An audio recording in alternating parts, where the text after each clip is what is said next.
your homework. This is homework number 3. This is question number 3. Homework number 3, question number 3 states, a car traveling in a straight line has a velocity of 4.12 meters per second at some instant. After 7.28 seconds, its velocity is 11.9 meters per second.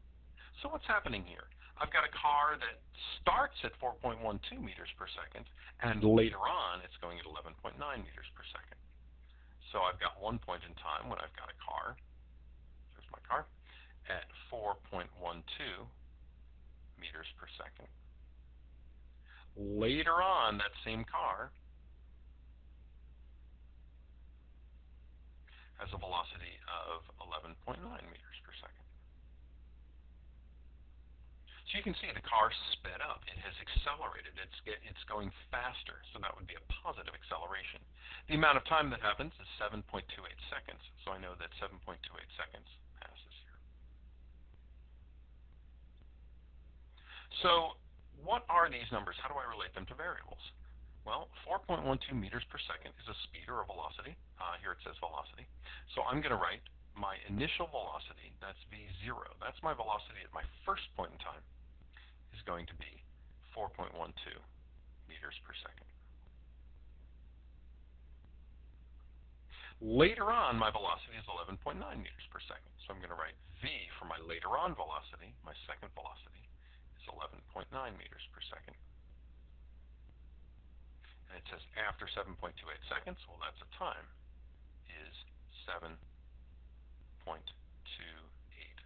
seconds. The question is, what is its average acceleration in this time interval?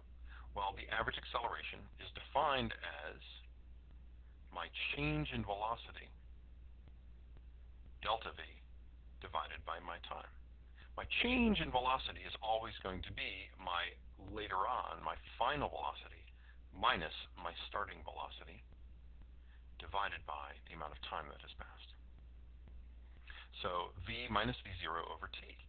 Now let's see if I plug in my numbers. My final velocity is 11.9 meters per second.